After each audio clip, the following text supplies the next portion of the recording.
Nasıl ya? Acaba nasıl ya? Görmeyelim nasıl? Abi.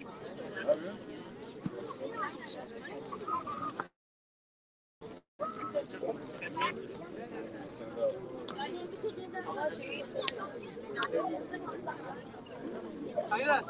Biri.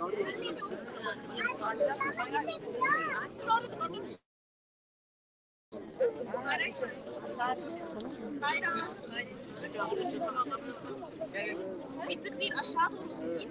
Gel olacak. Ve sen değil.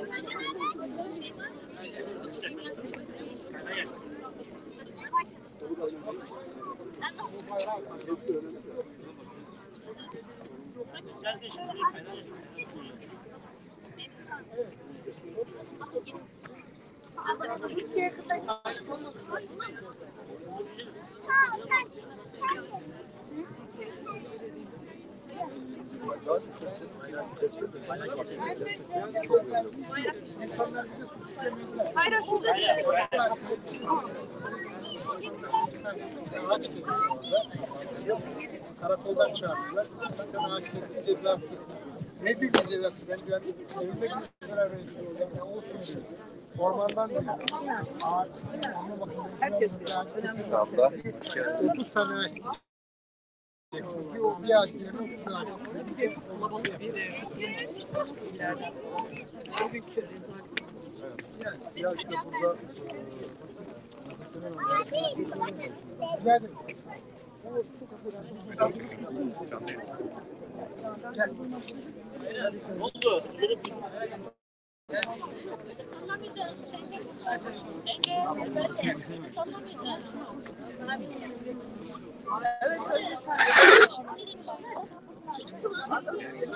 Yeşil.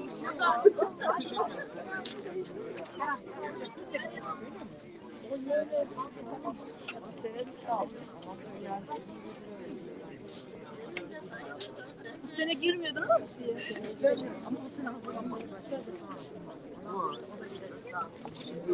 Başkanın konuşması bu sürgün hakkında tarihi bir arkadaşım. Evet var tekrar. Mezar taşı nöbeti, karanlık ziyaretçiler nöbeti. Mezar taşı nöbeti dediğiniz şu herhalde değil mi? konuşmalar esnasında şurada olalım. Ondan sonra mezar taşı nöbeti evet, hadi bakalım bu tarafa alalım şimdi. Gel gençler. Tamam. Ses. Az önceki gibi. Az önceki gibi olsun. Tamam. Araya gelsinler. Gel. Ben de geleyim. Ses. Geç bakayım.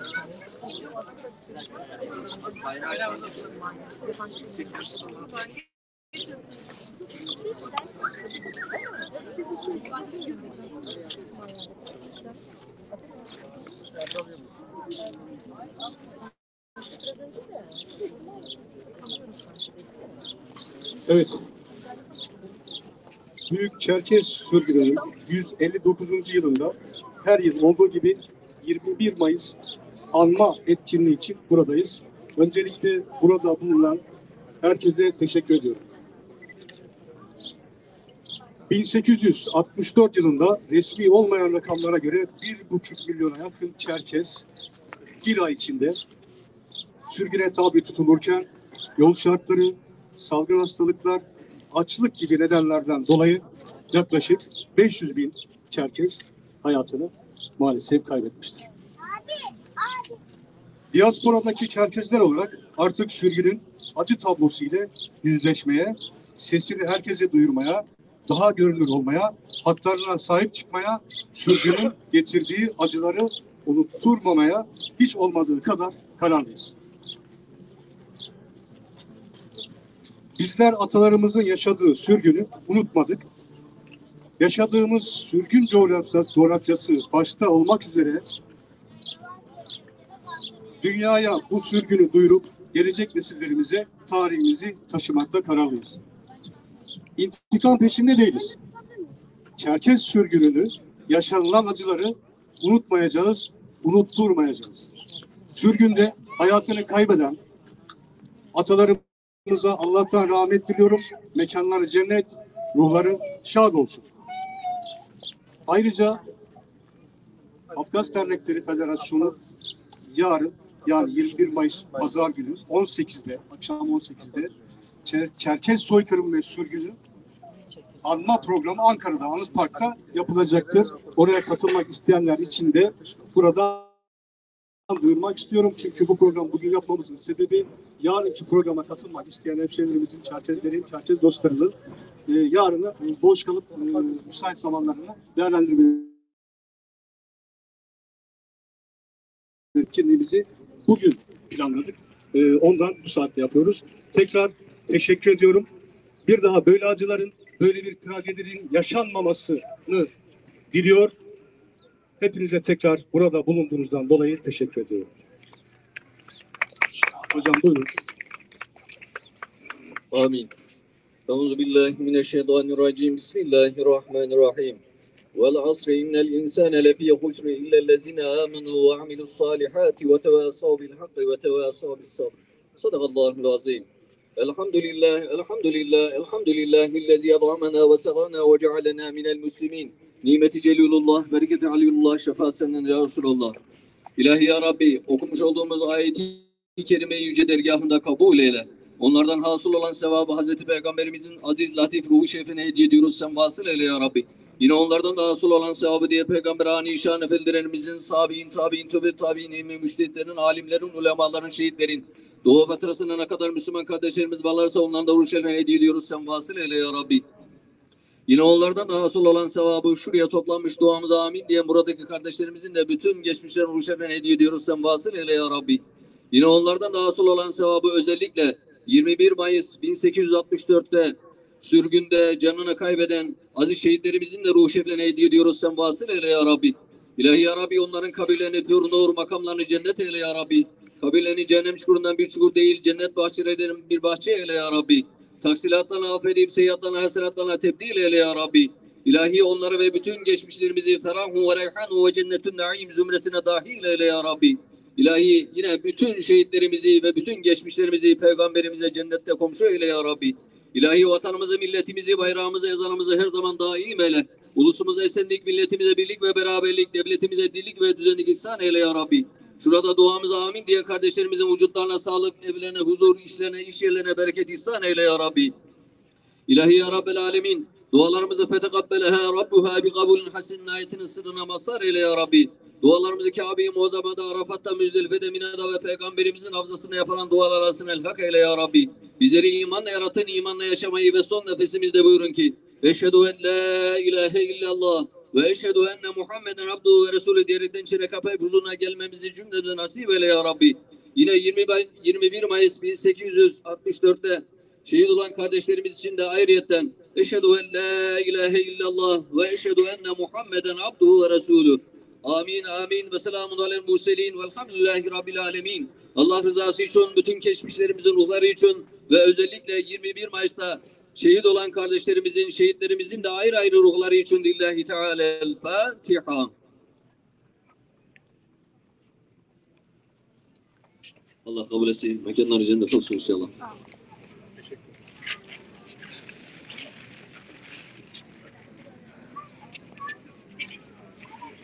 Asıyor mu?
шибко escutar. Não sabia que te amar. It's my duty to say it is so. Going for you, and I was It's my duty to say it is so. Going for you, and I was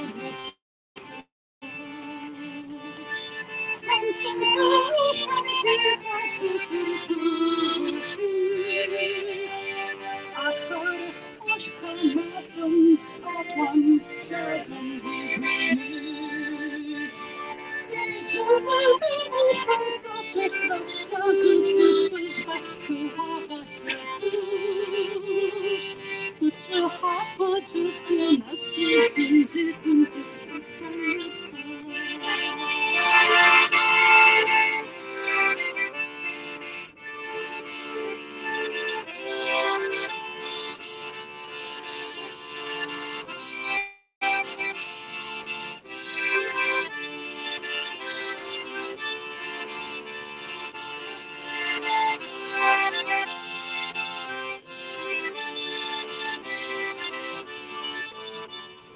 Запризывайте ваш разговор,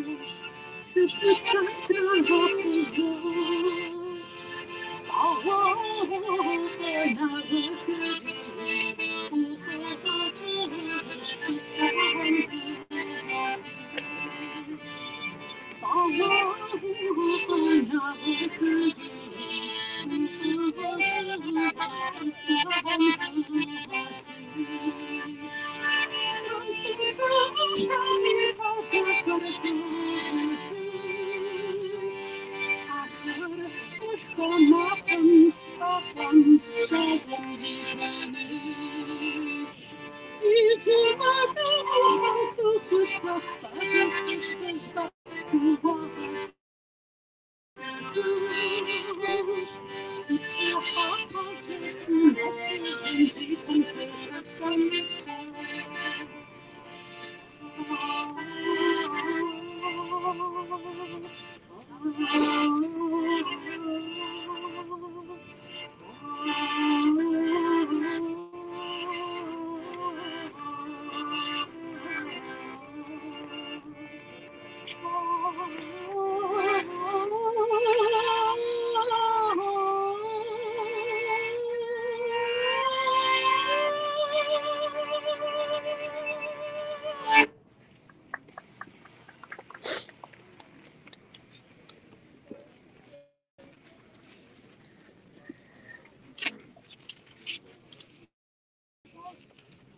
Çok değil. Bundan tam 159 yıl önce vatanlarından koparılarak sürgüne zorlanmış bir neslin evlatlarıyız.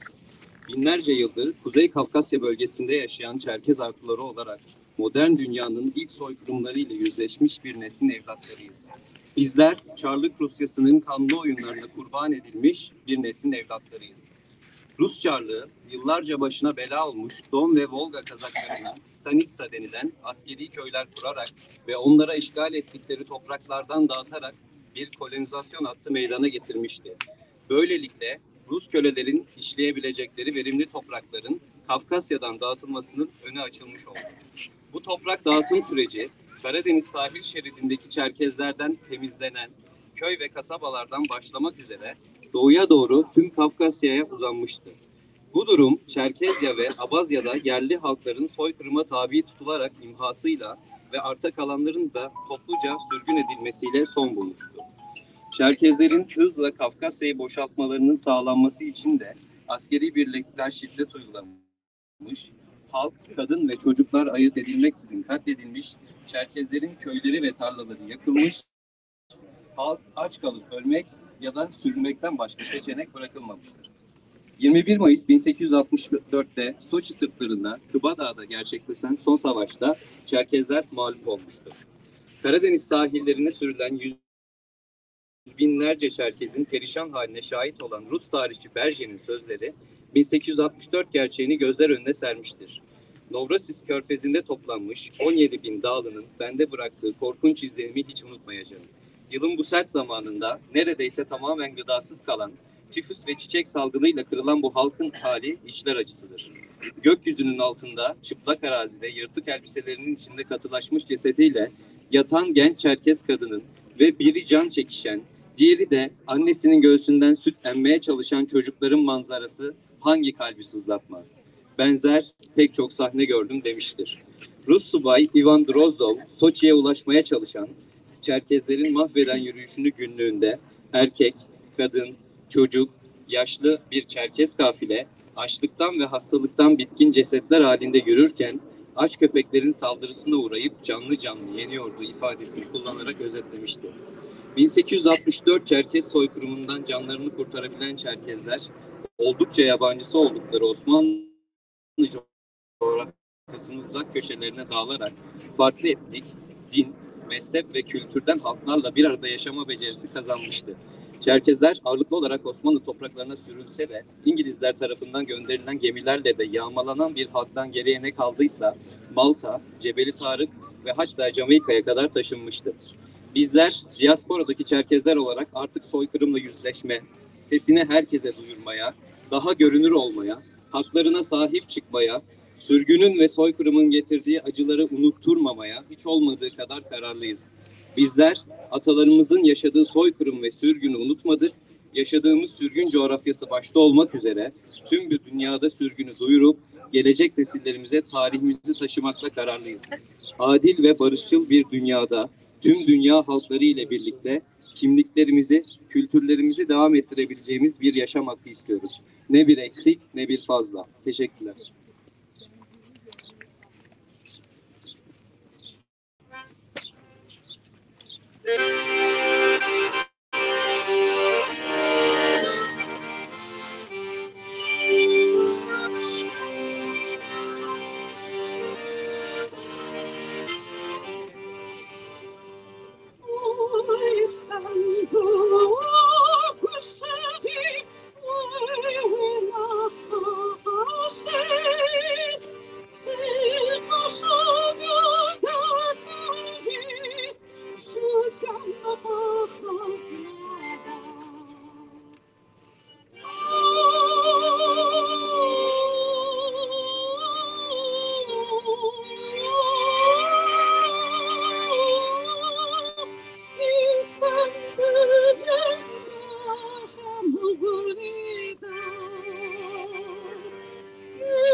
Evet değerli Çelenk de taraflı. hemşehrilerimiz, değerli çatı dostları, şu anda Çelenk'te karantinlerimizi denize atarak, bırakarak anma programımızı sonlandıracağız. Hepinize çok teşekkür ederim. Kullanımınız için.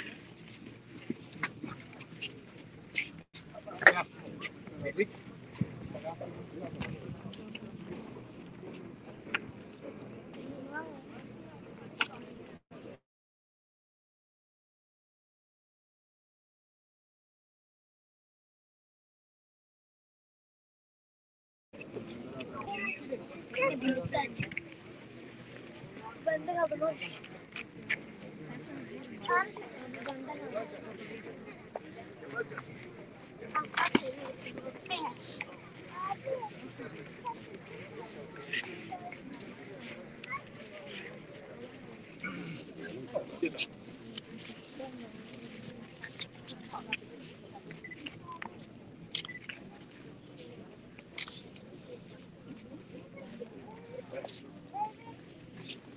Evet, ruhları şad olsun. Bir daha böyle trajediler, böyle acılar, insanlık yaşamasın.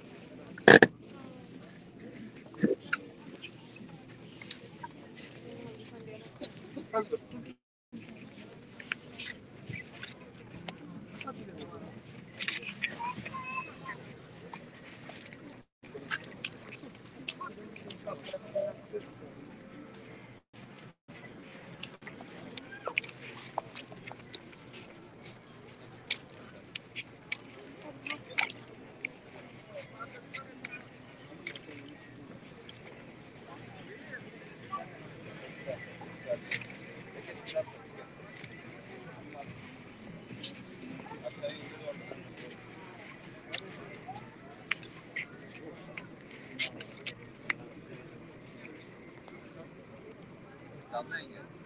Efendim.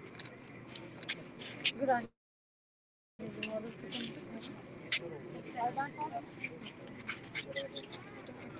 dakika.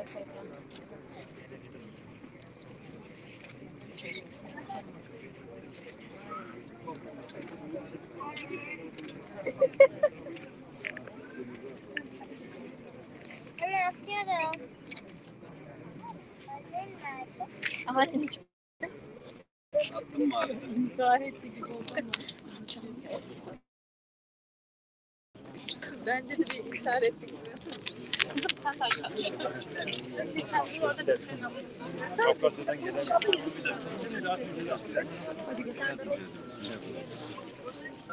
pardon.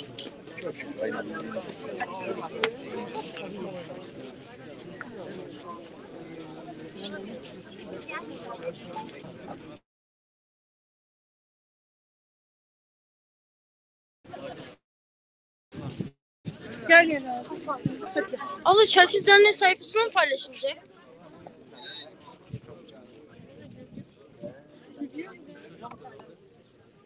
Görüşürüz. Görüşürüz. Sağ ol.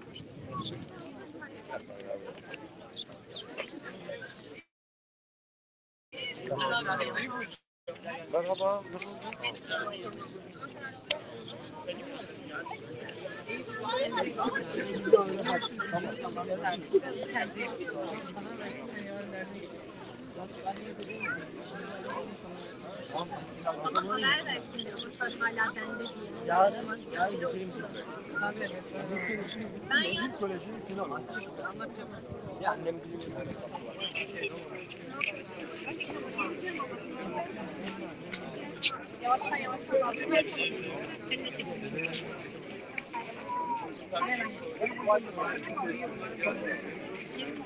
Bir şey diyeceğim. Buna hediye edelim mi bakmadan yani? Çocuklar tam iyi bulmuşlar.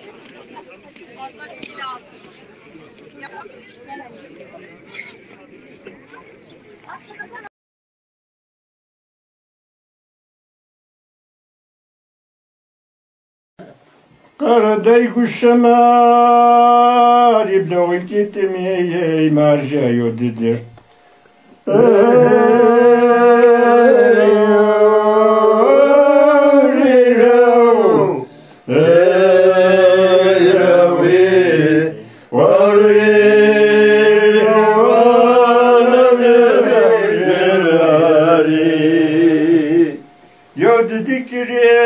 ورقم دبسو ما مرجوتس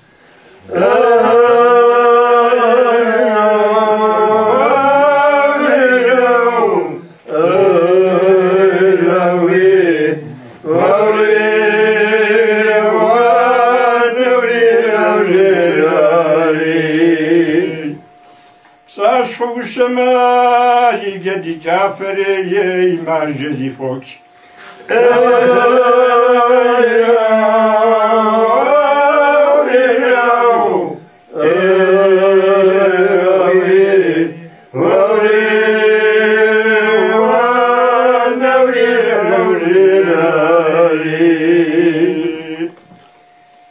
Foçuvaze guşema çabıpsa huküye marja mazawe.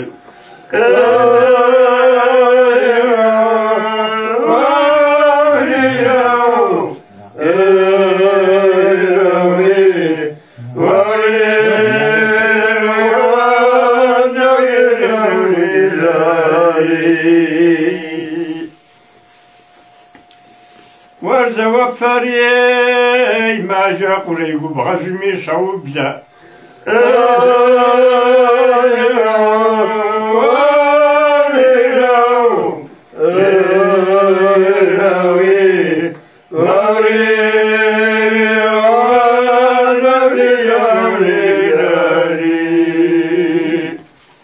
Zaman pap şekera ye marja var kumuk koyucu kokuş.